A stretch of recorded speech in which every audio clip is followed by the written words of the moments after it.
Hot patties hot patties, যখন শুনি hot patties মামার এই ডাক, মন কি আর ঘরে থাকে? যতক্ষণ না এই হট প্যাটিস হাতের কাছে আসছে ততক্ষণ কি আর তর হয়?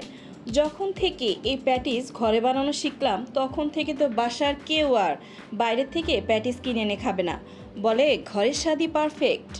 আসসালামু আলাইকুম আমার প্রিয় ভিউয়ার্স এবং সাবস্ক্রাইব, কেমন আছেন সবাই? আমি ঢাকা থেকে তাসলিমা বলছি। কত সহজেই ঘরে বসে এই হট প্যাটিস বানালাম, তাই আজকে আপনাদের সাথে শেয়ার করব। তো একটি লাইক দিয়ে চলুন কত সহজে এই রেসিপি ঘরে বসে তৈরি করে ফেললাম। কথা না বাড়িয়ে শুরু করা যাক। আমার দেখানো এই নিয়মে দুটি টিপসই থাকবে। চুলাও বানাতে পারবেন, ওভেনও বানাতে পারবেন। আমি এখানে কোনো চোরামি পদ্ধতি অবলম্বন করিনি। ঠিক আমি যেভাবে ঘরে বানিয়েছি ঠিক সেভাবে আপনাদের সাথে শেয়ার করছি, তাই প্রত্যেকটি টিপসই ফলো করবেন। আমি তো আর কারখানার কারিগর নই, আমি ঘরে যেভাবে বানিয়েছি সেটাই আপনাদের সাথে শেয়ার করছি। আমার বাসায় তো মানুষ আজকে একটু বেশি মেহমান আসবে, তাই আমি একটু বেশি নিচ্ছি। আমি 5 কাপ ময়দা নিচ্ছি, আর দিব 2 চামচ চিনি, 1 চামচ লবণ। এক্ষেত্রে আপনি যতটুক বানাবেন সেই কয় কাপই ময়দা দিবেন, ধরুন 2 কাপ, আর বাকি ইনগ্রেডিয়েন্টসগুলো সেভাবেই দিবেন। এখন আমি 5 চামচ তেল দিব, দিয়ে প্রত্যেকটি মশলায় ভালো করে হাত দিয়ে মেখে নিব। যখন দেখব যে দলা পাকিয়ে আসছে সেক্ষেত্রে আমার মাখানো শেষ হয়ে যাবে। তারপর আমি ঠান্ডা পানি দিয়ে একটা ডো বানাবো। এক্ষেত্রে আপনাকে খেয়াল রাখতে হবে একবারে বেশি পানি ঢেলে দিবেন না, আস্তে আস্তে পানি দিবেন। আর যেই পর্যন্ত আপনার শক্ত আটসাট একটা ডো তৈরি না হচ্ছে সেই পর্যন্ত আপনি মাখাতে থাকবেন।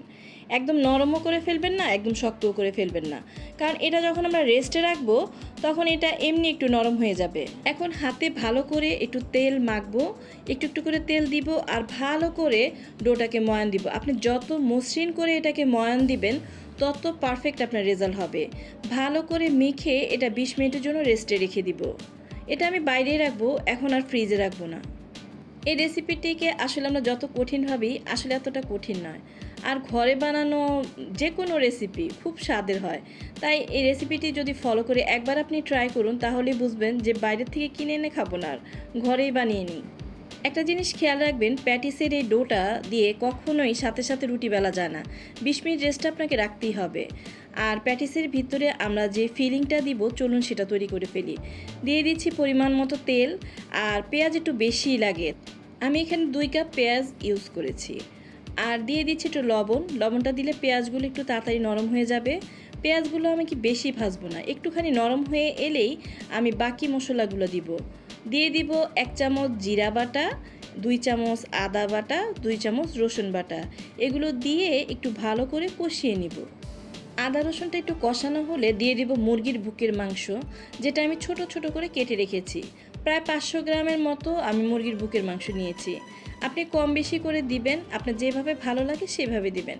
ইচ্ছা করলে আপনি মুরগির মাংসের বদলে গরুর মাংস দিয়েও করতে পারেন, সেটা আপনার খুশি। মিডিয়াম হাই হিটে মুরগির মাংসগুলোকে এভাবে আমি সিদ্ধ করে নিব। তারপর মশলাগুলো দিয়ে দিব মরিচের ফাঁকি, গোলমরিচের গুঁড়া, চিলি ফ্লেক্স, গরম মশলার গুঁড়া, ধনিয়ার গুঁড়া, হলুদের গুঁড়া, আর স্বাদের জন্য একটু দিয়ে দেবো টেস্টিং সল্ট।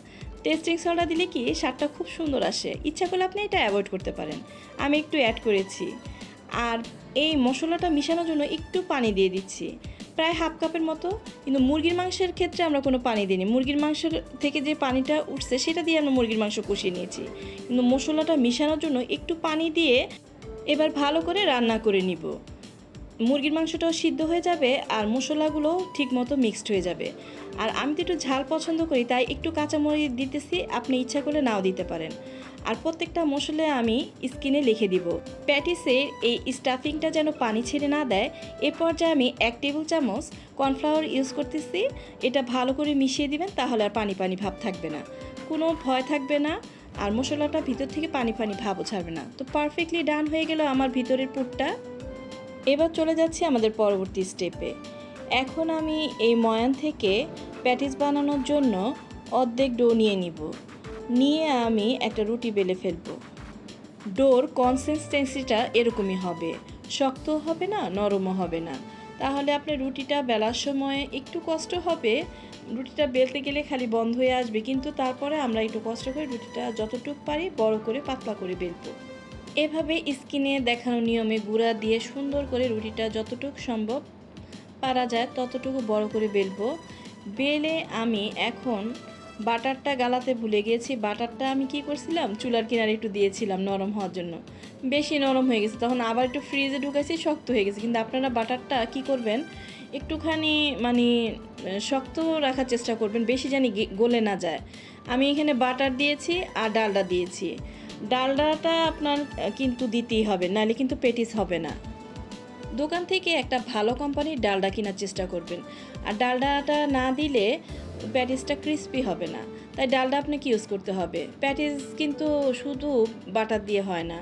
রুটিটার মধ্যে আমি সুন্দর করে এখন বাটারটাকে ডালডাটাকে ভালো করে ম্যাশ করে এভাবে মিশিয়ে দিব। আর ডালডাটা আপনি যত সুন্দর করে ম্যাশ করবেন তত সুন্দর করে আপনি রুটির গায়ে মাখাতে পারবেন। আর সুন্দর করে মাখালে আপনার প্যাটিসের রেজাল্টটা পারফেক্ট হবে। এবার আমি স্ক্রিনে দেখানো এই নিয়মে ভাঁজ করতেছি, আপনি এভাবে ভাঁজ করে নেবেন। ভাঁজ করে আমরা কি করব, আমি ডিপে রেখেছিলাম, গরমকাল তো ডিপে আমি প্রায় 15 থেকে 20 মিনিট রেখেছিলাম রেস্টে রাখার পরে 20 মিনিট পরে আমি বের করে এনে আবার আপনাকে পরবর্তী নিয়ম যেটা সেটা দেখাবো। যতবার আপনি এটাকে ভাঁজ দিবেন, এটা আপনার প্যাটিসে ততবারই ভাঁজ আনবে। তাই আমি চেষ্টা করেছি জানি ভাঁজটা পারফেক্টলি আসে, তো আমি 2বার জিনিসটা করেছি। 2বার আমি কী করেছি, বেলে এভাবে রেস্টে রেখেছি 20 মিনিটের মতো করে। 2বার এরকম 20-40 মিনিট।